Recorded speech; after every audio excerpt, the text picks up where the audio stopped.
أنفسنا ومن سيئات أعمالنا من يهده الله فلا مضل له ومن يضلل فلا هادي له وأشهد أن لا إله إلا الله وحده لا شريك له وأشهد أن محمدا عبده ورسوله أما بعد قال الله تعالى في كتابه الكريم أعوذ بالله من الشيطان الرجيم يا أيها الذين آمنوا اتقوا الله حق تقاته ولا تموتن إلا وأنتم مسلمون يا أيها الذين آمنوا أطيعوا الله وأطيعوا الرسول وأولي الأمر منكم فإن تنازعتم في شيء فردوه إلى الله والرسول إن كنتم تؤمنون بالله واليوم الآخر ذلك خير وأحسن تأويلا وقال رسول الله صلى الله عليه وسلم إني تركت فيكم أمرين لن تضلوا ما تمسكتم بهما kitab Allah wa sunnata Nabi.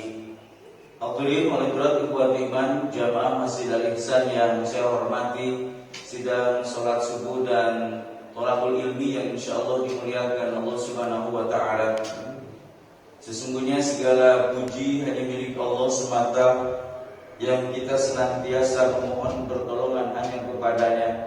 Kita senantiasa berlindung kepada Allah dari segala keburukan dorongan hati dan hawa nafsu kita, serta berlindung kepadanya dari segala kejelekan amal perbuatan kita. Barang siapa yang diberi petunjuk oleh Allah karena senantiasa membuka hatinya untuk menerima hidayah petunjuk Allah, maka tidak ada seorang pun yang mampu menyesatkan dirinya. Dan barang siapa yang disesatkan oleh Allah karena senantiasa menutup hatinya untuk menerima hidayah petunjuk Allah, lalu Allah biarkan dia dalam kesesatan sesuai dengan pilihannya, maka tidak ada seorang pun yang mampu memberikan petunjuk hidayah kepada dirinya.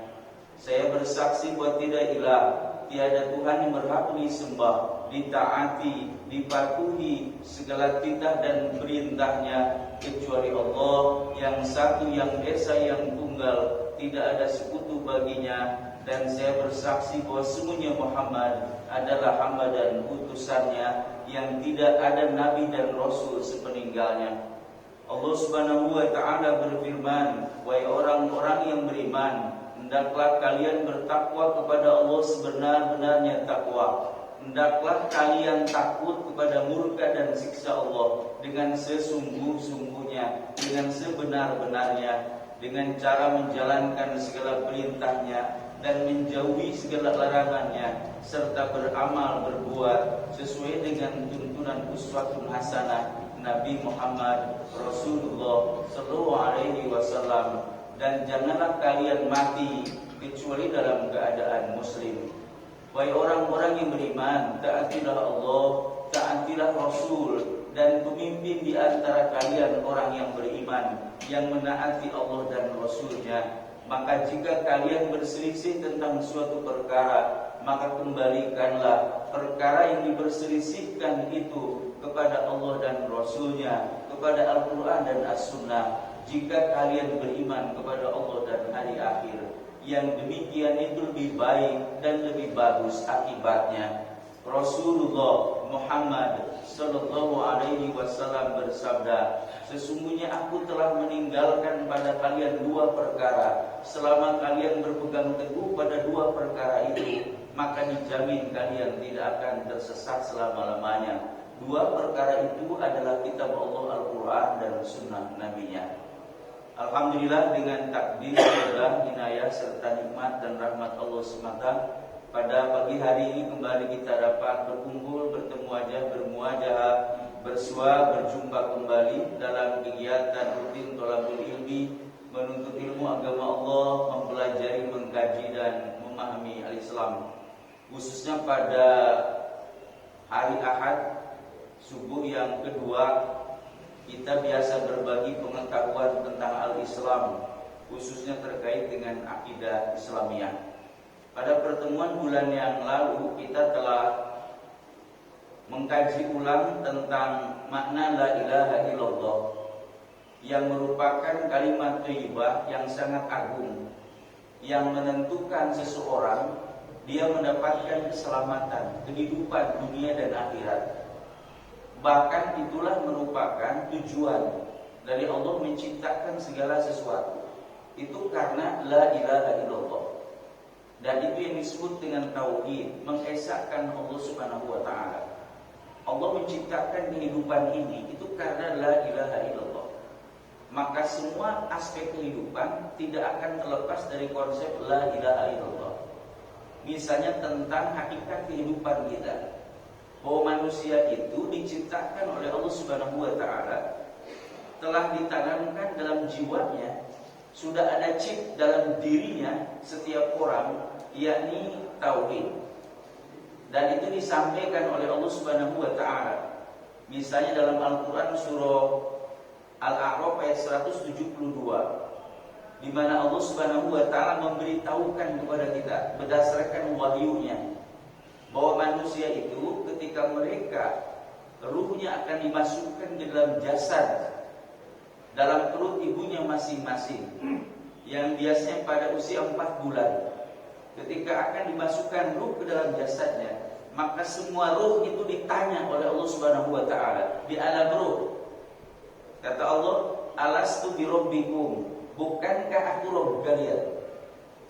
Ketika ruh manusia akan dimasukkan dalam jasad, dalam perut ibunya masing-masing itu, maka semua ruh manusia itu di alam ruh telah melakukan kontrak perjanjian dengan Allah Subhanahu wa taala.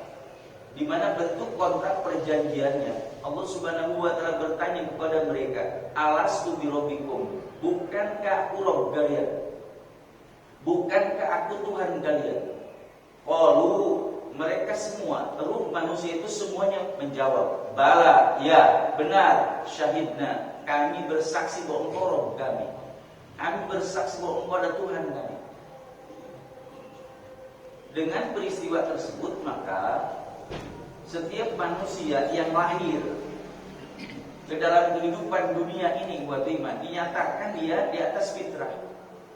Rujuk kepada hadis riwayat Imam Al-Bukhari, riwayat Imam Muslim. Rasul bersabda, "Ma min mauludin illa yuladu 'alal fitrah." Atau dalam riwayat lain dengan redaksi, "Kullu mauludin yuladu 'alal fitrah." Yang artinya adalah tidak ada seorang pun manusia yang dilahirkan kecuali ia dilahirkan dalam keadaan fitrah. Dilahirkan itu di atas fitrah. Yang disebut dengan fitrah tersebut adalah Islam, tauhid. Dari mana bisa dipahami? Dilanjutkan hadis tersebut, kata Rasulullah, fa abawahu. Lalu kemudian abah-abahnya lah, orang tuanya lah, bapak-bapaknya lah, yuhawidanihi, yang meyahudikannya, ayunasironihi, atau menasranikannya, ayumajisani, atau memajusikannya. Tidak ada di kalimat itu wayuslimani, mengislamkannya, tidak ada. Karena apa? Karena hakikat manusia lahir dalam keadaan Islam, dalam keadaan bertauhid, dalam keadaan fitrah, yang disebut dengan fitrah ilahiyah, fitrah ketuhanan. Yang dimaksud adalah Islam, yang dimaksud adalah tauhid. Maka setiap manusia yang lahir iman, mau itu keluarganya apapun agamanya, maka kata Rasulullah, mereka itu lahir di atas fitrah, di atas tauhid. Kenapa kemudian anak itu ketika besar dia berubah keyakinannya, cara pandang hidupnya? Maka itu merupakan hasil dari pendidikan, pembinaan orang tua dan lingkungannya. Ketika seorang manusia dia tumbuh di tengah keluarga yang beriman, keluarga yang muslim, yang menjaga kefitrahannya, menjaga keislamannya dari sejak lahir iman, maka tentu ia akan tumbuh di dalam kefitrahan itu, karena terjaga keislamannya iman, karena keluarganya mendidik anak itu tetap dalam kefitrahannya. Bagi mereka yang lahir bukan di keluarga orang yang beriman, maka tentu saja anak itu disibgo, dicelup dengan celupan agama, dengan celupan pandang hidup dari keluarganya. Bagaimana rahimahumullah? Bisa itu menjadi Yahudi, bisa menjadi Nasrani, bisa Majusi, bisa orang-orang musyrikin, penyembah berhala. Tergantung kepada bagaimana keluarganya, lingkungannya mengkondisikan anak itu sehingga tumbuh kemudian berada pada garis yang sudah keluar dari fitrahnya. Nah, bagaimana rahimahumullah? Karena itu maka bagi mereka yang hidup di tengah-tengah kaum muslimin, maka tidak ada kalimat bahwa dia harus masuk Islam. Kenapa? Karena anak itu tetap dalam keislaman. Seperti misalnya rujuk kepada apa yang terjadi di masa Rasul. Yang namanya sahabat Abdullah bin Umar atau Ibnu Umar. Itu termasuk sahabat ibadah iman yang dari kecil itu sudah muslim. Maksudnya adalah bahwa ketika ia lahir lalu dididik dalam kehidupan kaum muslimin. Keluarganya ada orang-orang yang beriman. Keluarganya ada orang-orang yang bertauhid. Maka Ibnu Umar tumbuh itu di tengah keluarga yang sudah menjaga kefitrahan Islam. Tidak sama ibadah iman dengan yang lain. Contoh, sahabat Abu Hurairah. Sahabat Abu Hurairah itu seorang sahabat Nabi yang paling banyak meriwayatkan hadis. Padahal Abu Hurairah ia masuk Islam di Madinah setelah Rasul hijrah di Makkah ke Madinah. Sahabat Abu Hurairah masuk Islam itu sudah gede, usia 25 tahun, ibadah iman. Dan pada saat dia masuk Islam itu beliau masuk Islam pada tahun ke-8 Hijriah. Dan Rasul wafat tahun ke-11 Hijriah. Berarti hanya 3 tahun Abu Hurairah itu bergaul dengan Nabi sebagai seorang muslim, sebagai seorang sahabat Nabi. Tapi Abu Hurairah setiap harinya ibadah iman, setiap aktivitasnya ngikutin Rasul. Terutama ketika Nabi di luar rumah. Ketika Rasul menyampaikan dakwah Islam, ketika Rasul menyampaikan pengajaran, pembinaan, bimbingan Islam kepada umat, maka Abu Hurairah selalu ada di samping Nabi. Bagaimana rahimahullah? Dan Abu Hurairah itu sahabat Nabi yang tadinya pelupa. Lalu Abu Hurairah bertanya kepada dia, Rasulullah, aku ini pelupa. Setiap yang kau ucapkan aku kemudian lupa. Aku ingin supaya apa yang kau lakukan, apa yang kau sampaikan, apa yang kau sabdakan, aku tidak lupa. Lalu kata Rasulullah, pegang bajumu, buka, lebarkan bajumu. Lalu kemudian Abu Hurairah melebarkan pakaiannya. Lalu Nabi berisyarat mengambil sesuatu, tidak ada bendanya. Seolah merupakan bentuk isyarat. Rasul mengambil dengan kedua tangannya sesuatu yang tidak ada bendanya. Lalu Nabi masukkan ke bajunya itu sampai 3 kali. Kata Rasul tutup, lalu ditutup oleh Abu Hurairah, padahal tidak ada bendanya. Maka kata Abu Hurairah, sejak itu saya tidak pernah lupa apa yang disabdakan Nabi. Itu merupakan tiba-tiba dari rahimahumullah ijabahnya dari doa Nabi kepada Abu Hurairah supaya Abu Hurairah menjadi orang yang hafalannya sempurna. Dan itu dikabulkan oleh Allah Subhanahu wa taala. Karena demikian maka wajar Abu Hurairah meskipun hidupnya cuma 3 tahun bersama Nabi, tapi paling banyak meriwayatkan hadis. Kenapa? Karena pergaulan dengan Nabi intensif daripada sahabat yang lain. Yang kedua, didoakan Nabi menjadi orang yang hafalannya sempurna. Bagaimana rahimahumullah? Nah, ketika Abu Hurairah masuk Islam mengucapkan 2 kalimat syahadat. Tidak berbeda dengan Khalid bin Walid. Sama, masuk Islamnya di Madinah. Karena Khalid bin Walid sahabat Nabi orang Madinah. Beda dengan sahabat Umar bin Khattab, ayahnya Ibnu Umar. Ayahnya Abdullah bin Umar itu masuk Islam ketika di Makkah, di awal-awal Islam. Maka Ibnu Umar lahir di tengah orang yang beriman. Sehingga kemudian dia tidak ada tuh cerita dia bersyahadat, tidak ada. Sementara Khalid bin Walid, Abu Hurairah, mereka mengucapkan 2 kalimat syahadat. Kenapa? Karena tadinya musyrikin. Dan mereka masuk Islam di Madinah, iwat iman. Sehingga kemudian mereka masuk Islam itu sudah besar. Khalid bin Walid masuk Islam setelah perang Uhud. Iwatimah rahimahullah. Dan ketika masuk Islam mengucapkan 2 kalimat syahadat. Termasuk tadi Abu Hurairah radhiyallahu anhu, bahwasanya mereka termasuk orang-orang yang ketika mereka lahir dalam keadaan fitrah lalu dibina, dibimbing dengan keluarga musyrikin, maka berubahlah kemudian keyakinan agamanya tidak dalam kefitrahannya iwatimah, keluar dari kefitrahan Islamnya. Ketika mereka akan kembali kepada Islam, maka mereka wajib mengucapkan 2 kalimat syahadat. Iman rahimahullah. Nah, ini iman menjadi pokok bahwa manusia hidup itu iman itu berdasarkan tauhid. Dan apa yang terjadi itu harus dijaga dengan cara menjalankan segala konsekuensi dari la ilaha illallah. Yang mana kalimat la ilaha illallah bukan hanya meyakini bahwa tidak ada Tuhan kecuali Allah, tetapi tidak ada yang ditaati, dipatuhi, ditunduki kecuali Allah. Tidak hanya sekedar meyakini bahwa tidak ada Rob, tidak ada yang mengurus, menciptakan segala sesuatu kecuali Allah, yang disebut tauhid rububiyah. Tapi yang paling pokok adalah tauhid uluhiyah, yakni mentauhidkan, mengesahkan Allah bahwa hanya Allah lah Rob yang disembah, yang ditunduki, yang dipatuhi, yang ditaati. Itu merupakan hakikat dari tauhid uluhiyah, yakni la ilaha illallah. Maknanya iman bukan hanya tidak ada Rabb kecuali Allah, tapi juga tidak ada sembahan kecuali Allah Subhanahu wa taala. Wa bimana limanullah, maka seseorang ia menjaga la ilaha illallah sampai kemudian dia mati menjemputnya, maka dia mengucapkan la ilaha illallah. Dan Nabi bersabda buat iman, man kana akhiru kalamihi la ilaha illallah dakhalal jannah. Barang siapa yang akhir ucapan hidupnya la ilaha illallah, maka ia pasti masuk surga. Jadi kalimat la ilaha illallah merupakan hakikat kehidupan itu pertama.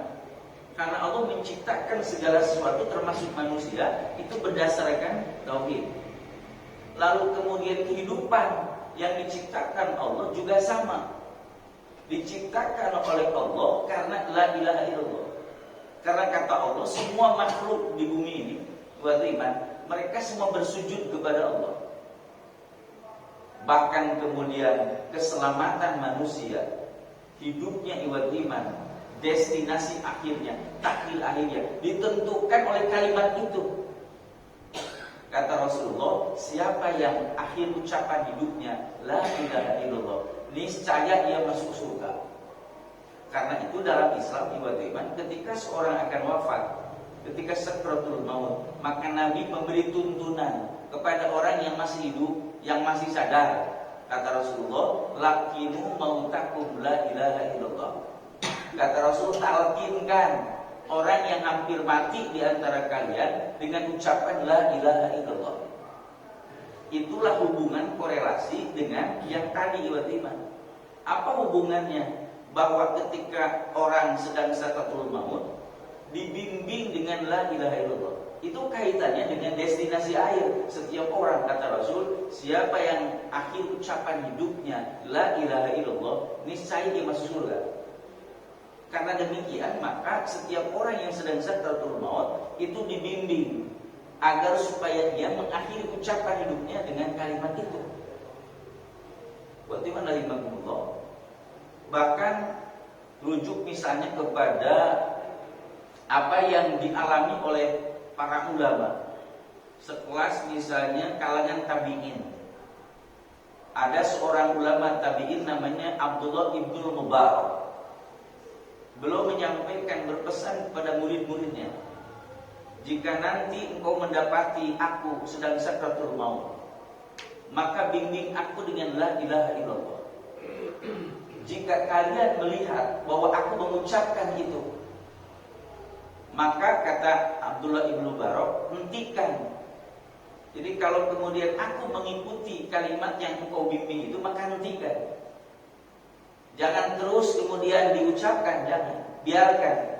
Tapi kalau kemudian aku mengucapkan lagi setelah itu ucapan yang lain selain la ilaha illallah, maka bimbing lagi aku dengan la ilaha illallah. Itu sampai seperti itu iman. Bagaimana la ilaha illallah itu yang mengakhiri ucapan hidup kita. Ketika ruh itu lepas, bahwa yang terakhir yang terucap di lisan adalah la ilaha illallah. Jadi bisa dipahami oleh kita bagaimana posisi urgensi dari la ilaha illallah. Kehidupan ini diciptakan karena la ilaha illallah.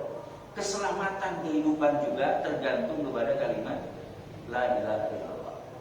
Bagaimana rahimahumullah? Dan kalimat tersebut itu dirinci oleh Allah dan Rasul dalam Quran dan Sunnah. Antara lain buat iman dalam Al-Quran surah Al-Baqarah ayat 21, 22 dan selanjutnya sampai ayat yang ke-25. Tapi saya akan sampaikan terkait dengan makna la ilaha illallah merujuk kepada Al-Quran surah Al-Baqarah ayat 21 dan 22. Bapak dan Ibu yang saya hormati, Allah Subhanahu wa taala berfirman, A'udzu billahi minasyaitonir rajim.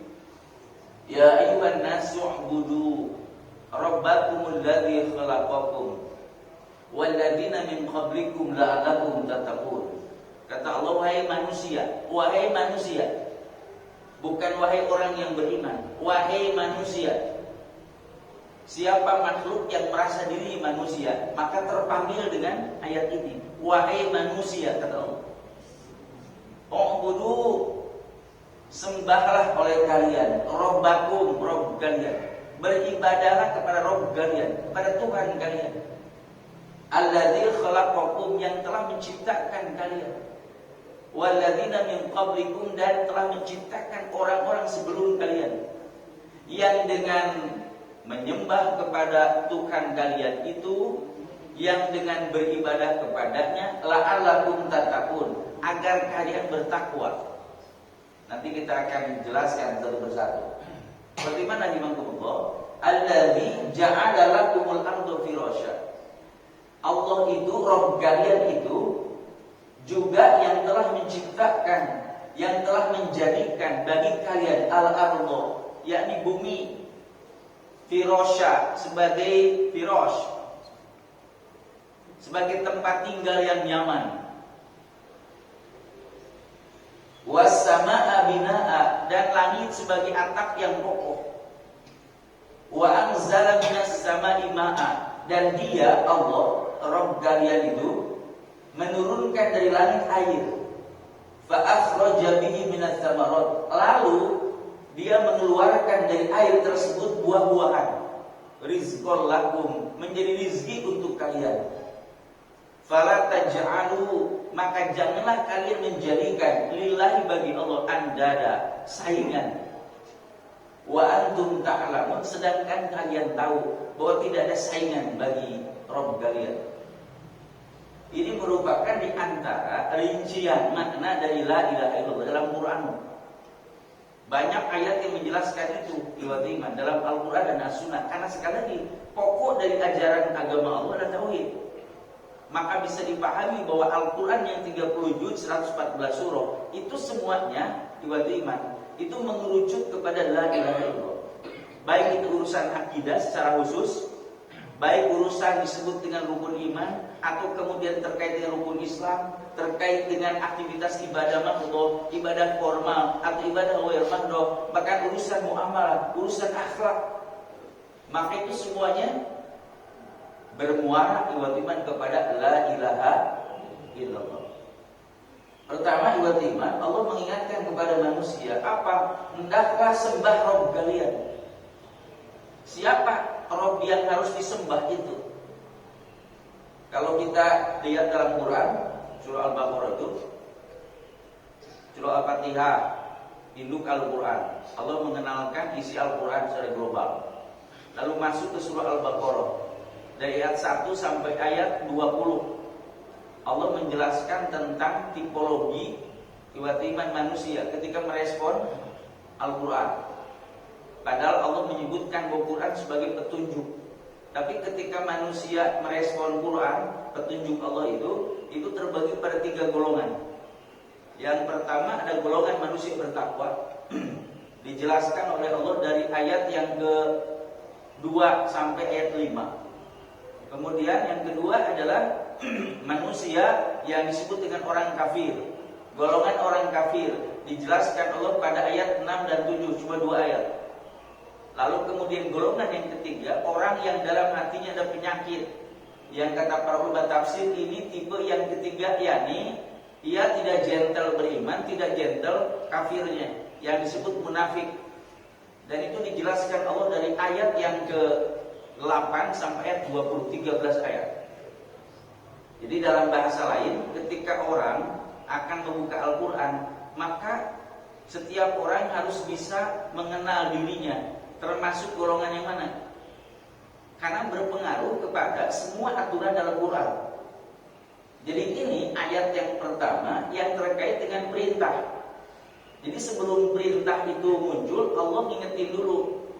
Ini perintah Allah ini akan bermasalah kalau Anda termasuk golongan yang mana. Kalau termasuk golongan yang pertama, maka open bar, tidak akan ada masalah. Quran benar-benar menjadi petunjuk. Karena orang yang bertakwa itu, tiba-tiba orang beriman itu open bar, jiwanya lapang.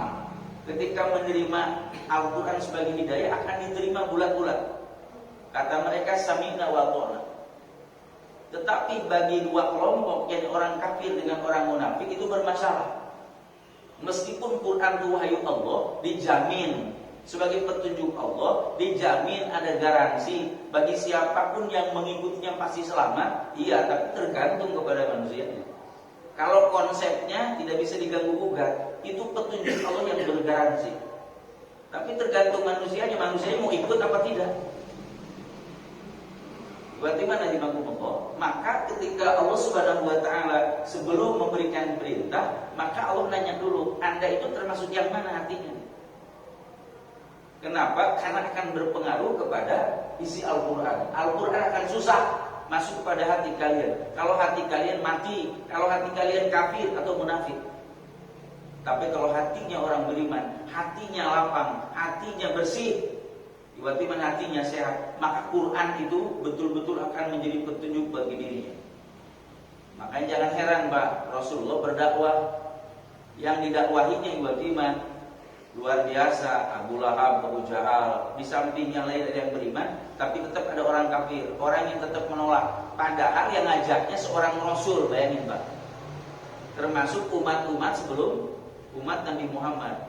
Ya, di mana dakwah mereka nggak tanggung-tanggung, bukannya dengan lisan, tetapi dengan mukjizat. Yang mukjizatnya diperlihatkan yang aneh-aneh tiba-tiba. Tapi tetap saja manusia mereka ingkar, mereka kafir, Pak. Jadi manusia itu kalau sudah kafir ya kayak gitu, Pak.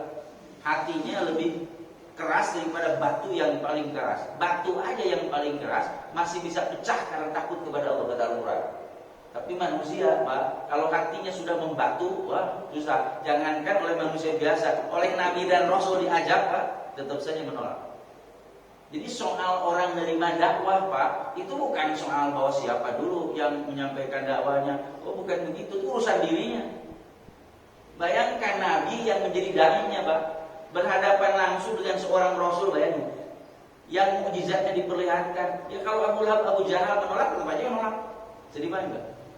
Bukan karena wah Nabi Muhammad tuh bodoh tuh, kenapa tuh Abu Jahal nggak jadi beriman?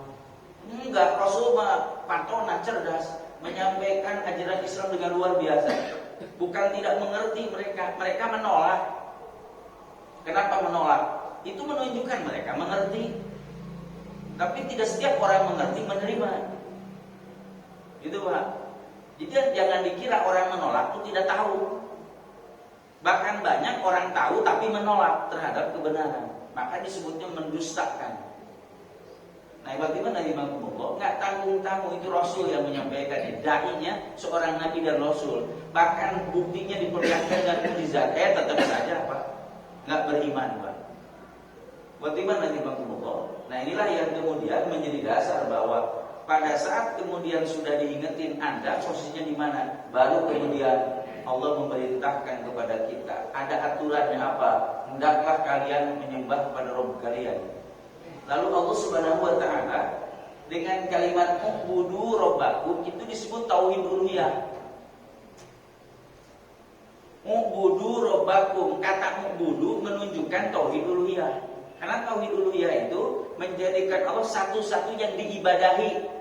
Yang disebut dengan ibadah adalah tunduk, patuh, taat. Itu disebut dengan ibadah. Jadi pokok dari sini, Pak, adalah perintah ibadah. Perintah tunduk patuh kepada Allah, itu disebut tauhid uluhiyah. Tetapi Allah Subhanahu wa taala ngasih argumen, ngasih alasan kenapa harus Allah yang disembah. Allah kasih argumennya, Allah itu Rabb kalian. Itu disebut tauhid rububiyah. Allah itu Rabb kalian, Tuhan kalian. Mana buktinya? Kata Allah, alladzi khalaqakum. Yang pertama, kenapa Allah itu Rabb? Karena Allah zat yang menciptakan kalian. Ngasih tahu ke manusia bahwa yang ngasih kehidupan kepada kalian itu Allah. Karena itulah maka sembahlah Allah. Kenapa? Karena Allah zat yang memberi kehidupan kepada kalian. Kalian bisa hidup begini itu dari Allah. Itu argumentasi pertama. Jadi watiman Bapak Ibu yang saya hormati, Allah menggandengkan tauhid uluhiyahnya itu dengan tauhid rububiyah sebagai argumen, sebagai alasan kenapa Allah yang disembah, karena hanya Allah yang memberikan kehidupan. Lalu kemudian bukan hanya kalian yang dikasih kehidupan, tapi orang-orang sebelum kalian yang mereka sudah mati semua, itu yang menciptakannya Allah. Maksudnya Tuhan yang sama. Itu menunjukkan bahwa Allah tunggal. Yang menciptakan kalian, orang sebelum kalian diciptakan oleh Tuhan yang sama. Yang kedua, teman-teman rahimakumullah, bahwa dengan ibadah itu kebaikannya kepada manusia sendiri. Apa la'alakum tattaqun? Apa yang disebut dengan tattaqun? Apa yang disebut dengan takwa? Nanti dijelaskan di pertemuan belakang. Bagaimana apa yang disebut dengan takwa? Yang dengan ibadah itu la'alakum tattaqun. Kemudian selanjutnya alasan yang kedua, alladzi ja'alakum arda firasya. Allah itulah Rabb yang menjadikan bumi sebagai firash. Ini merupakan kalimat yang sangat indah. Orang tidak akan paham kecuali memahami kaidah Al-Quran. Apa yang dimaksud dengan Allah menjadikan bumi sebagai firash? Gambarannya begini Bapak Ibu. Yang disebut dengan firash itu artinya tikar atau alas. Nah, yang dimaksud firash di situ adalah alas yang dia datarannya rata. Tempat tidur yang rata. Bukan yang bergelombang, yang bergerinjul, Pak. Kalau Bapak dan Ibu tidur di atas dataran yang rata dengan di dataran yang bergelombang, mana yang nyaman? Yang rata. Jadi kata Allah, Allah yang menjadikan bumi untuk kalian sebagai tempat tinggal yang nyaman supaya kalian betah hidup di bumi. Jadi itu argumentasi yang kedua, alasan kedua kenapa Allah yang disembah. Karena Allah adalah zat yang memberikan kenyamanan hidup kepada kalian. Bukan hanya yang memberikan kehidupan, tapi memberikan kenyamanan hidup. Jadi kalau sampai hari ini kita merasa nyaman, maka itu semata-mata dari Allah. Bagaimana Allah? Was-samaa'a binaa'a, dan Allah menjadikan langit sebagai bina, sebagai atap yang kokoh. Apa yang dimaksud dengan langit dijadikan sebagai atap yang kokoh? Yang namanya atap tidak mungkin ada kalau tidak ada tiang, betul Pak? Kalau tidak ada dinding, betul tidak Pak? Ini atap nggak mungkin ada, nggak mungkin bisa didirikan kalau tidak ada tiang, tidak ada dinding, betul Pak? Kata Allah, Allah menjadikan langit sebagai atap yang kokoh. Pertanyaan saya, siapa di antara Bapak Ibu yang pernah melihat tiang langit? Satu. Yang kedua, yang disebut langit itu apa? Bapak Ibu kalau ditanya mana langit, pasti nunjuknya ke atas. Terus ditanya, warna langit? Oh enggak, kalau malam enggak biru. Jadi biru itu bukan warna langit, tapi biru itu adalah warna alam. Suatu objek yang jauh, lalu kemudian terkena sinar matahari dengan gabungan molekul air di udara, maka menjadilah warna biru. Sudah Mbak? Ibu kalau lihat laut dari kejauhan, airnya warnanya biru. Tapi kalau ibu begini nggak biru kan, tetap aja bening. Paham Bu? Jadi biru itu bukan warna langit, itu warna alam namanya. Jadi yang disebut langit itu mana? Bingung jawabnya kan Ibu. Tapi kata Allah, langit itu atap yang kokoh. Pertanyaannya, di mana ada tiang langit? Kok atapnya kokoh langit itu? Pertama, yang disebut as-sama kata para mufassir itu artinya as-sumu. Yang disebut sumu itu sesuatu yang di atas kita, disebutnya langit. Makanya sering disebut langit-langit. Karena itu sesuatu di atas kita. Pokoknya sesuatu di atas kita disebutnya langit, gitu bahasanya. Tapi yang dimaksud langit itu apa? Ada fungsi. Langit tersebut diciptakan Allah itu menjadi atap yang kokoh. Kita di sini beriman, kemudian hujan, merasa aman. Kenapa? Karena ada atap. Gitu Bu maksudnya. Nah, yang disebut dengan langit di situ, Al-Quran menyebut sab'as samawat, 7 langit. Sebagian para mufassir menjelaskan, pokoknya kan langit di atas kita. Oh berarti lapisan udara itu disebut dengan as-samawat, kata mereka. Dan lapisan udara bagi bumi itu punya fungsi, diciptakan Allah Pak, supaya kemudian bumi terjaga dari berbagai gangguan dari luar. Karena di bumi ini sama planet-planet diciptakan Allah itu yasbahun. Yasbahun itu artinya berenang. Yang disebut berenang itu ngangkang. Jadi kalau Bapak Ibu masuk kolam renang, terus kemudian jalan di air tuh, jalan kakinya nempel di tembok, terus pindah dari tempat ini ke sono, kata ibu saya berenang. Bukan, itu namanya jalan di air, bisa dibantu. Jalan di kolam. Tapi yang disebut berenang adalah posisi badan kita itu terapung, paham nggak maksudnya? Lalu kemudian kita bergerak dari satu tempat ke tempat lain, itu disebutnya berenang. Jadi kalau ibu ngapung tapi diam di situ keceprak-keceprak, itu belum berenang disebutnya. Tapi yang disebut berenang itu, ibu berpindah dari satu tempat ke tempat lain dengan cara mengapung. Itu disebutnya berenang. Jadi Allah menciptakan segala sesuatu di langit ini, itu yasbahun. Kulun fi falaki yasbahun. Semuanya itu, mereka semua yasbahun. Maksudnya apa? Maksudnya planet nggak nempel di sesuatu, dia ngangkang semua seperti berenang. Jadi dia bergerak Pak, tapi nggak kelihatan. Itu nempelnya di apa? Paham Bu? Terbang disebutnya. Nah gitu. Jadi sudah disebutkan. Nah yang disebut dengan lapisan udara disebutnya as-sama, sesuai di atas kita. Tapi dia punya fungsi. Apa fungsinya? Dengan lapisan udara bumi kita tuh dijaga. Dan itu yang disebut dengan Allah menjadikan langit sebagai atap yang kokoh. Kenapa? Karena ternyata di luar angkasa itu banyak benda-benda langit yang jatuh. Ada yang disebut asteroid atau batu meteor yang besarnya sebesar benua Australia. Kalau jatuh ke bumi terus kemudian nggak hancur, kira-kira jatuh ke Serdan kayak apa? Bukannya Serdan, Pak, Jawa sampai yang lain hancur Pak. Kenapa? Asteroidnya ada sebesar benua Australia. Itu hancur karena terkikis oleh atmosfer. Jadi Pak, Bapak mah enak-enak aja ngobrol sambil makan sesuatu, makan donat, makan apa? Ya makan bakwan, minum kopi Pak. Oh enak aja ngobrol. Padahal itu yang namanya di luar angkasa itu sibuk Pak.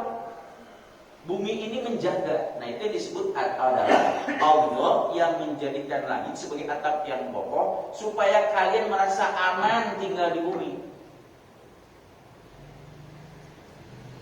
Itu maknanya bahwa Allah kasih argumen yang selanjutnya bahwa kenapa Allah yang disembah? Karena Allah Rabb yang bukannya memberikan kehidupan kepada kalian, bukan memberikan kenyamanan, tapi memberikan keamanan hidup. Sekarang Bapak tidur di atas kasur alga, kata orang tidur di atas alga itu nyaman, enak. Tapi bayangkan ibu, Bapak tidur di atas alga, tapi atapnya itu bocor, atapnya reot, kira-kira aman nggak tidur di tempat begitu? Paham Bu? Paham Bu? Ibu nggak bakal aman meskipun tidur di atas alga kalau atapnya reot. Apalagi sekarang lagi musim, tuh nggak bakal merasa aman. Karena itu Allah memberikan rasa aman kepada kita dengan cara menjadikan langit sebagai atap yang kokoh untuk bumi supaya orang yang tinggal di bumi merasa aman. Tapi orang nggak sadar bahwa sampai hari ini kita merasa aman itu dari siapa? Banyak orang yang tidak menyadari. Kemudian terakhir tiba-tiba wasama wa anzala minas sami ma'an fa akhraja bihi min thamari rizqan. Bukannya itu Allah menurunkan air dari langit yang dengan air tersebut kemudian tumbuhlah tumbuh-tumbuhan, keluarlah kemudian buah-buahan, rizqul lakum, menjadi rezeki untuk kalian. Itu memberikan gambaran kepada kita bahwa kenapa Allah yang disembah, karena Allah Rabb bukan hanya memberikan kehidupan, bukan hanya memberikan kenyamanan, bukan memberikan keamanan, tetapi juga memberikan penghidupan kepada kalian, supaya kalian itu tidak khawatir kelaparan. Tuh, itu semua alasan kenapa Allah yang disembah. Lalu kata Allah, fala taj'alu lillahi andada wa antum ta'lamun. Makanya janganlah kalian menjadikan selain Allah sebagai saingan, karena tidak ada yang melakukan itu semua kecuali Allah. Gitu.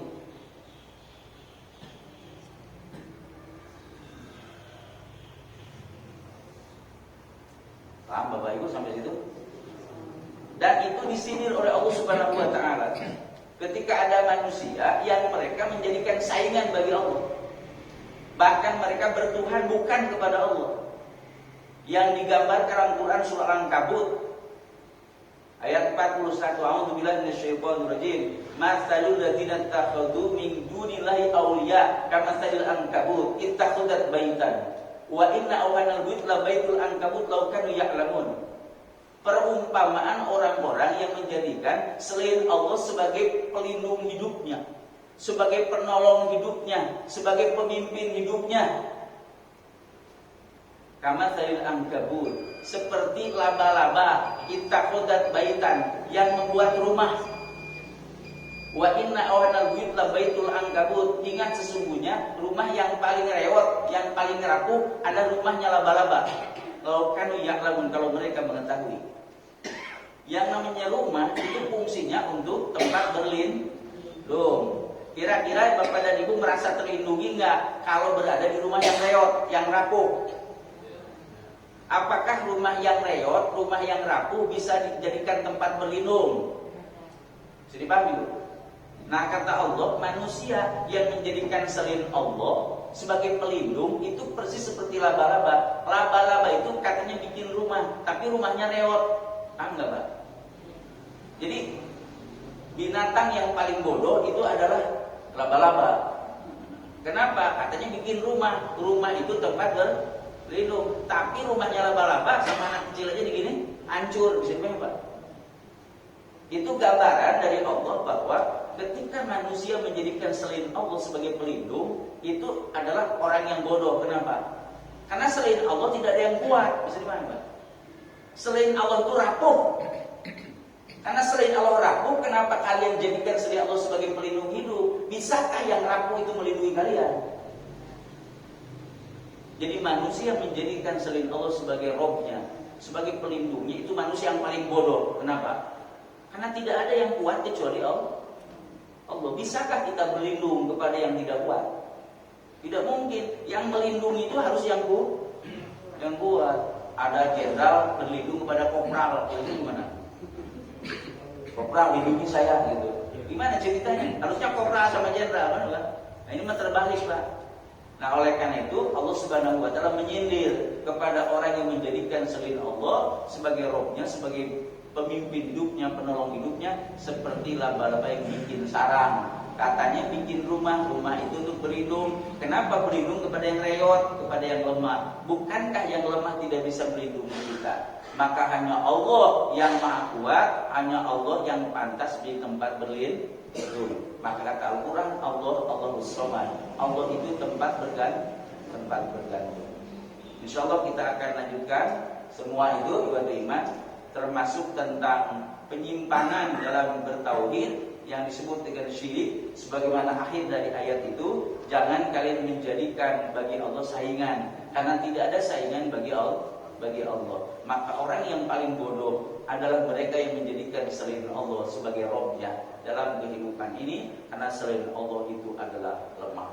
Wallahu a'lam bishawab. Aqulu qouli hadza wa astaghfirullah li wa lakum. Rabbana la tuzigh qulubana ba'da idh hadaytana wa hab lana min ladunka rahmah innaka antal wahhab. Rabbana ighfir lana dzunubana wa kaffir 'anna sayyi'atina wa tawaffana ma'al abrar. Rabbana atina fid dunya hasanah wa fil akhirati hasanah wa qina adzabannar. Walhamdulillahi rabbil alamin. Assalamualaikum warahmatullahi wabarakatuh. Waalaikumsalam.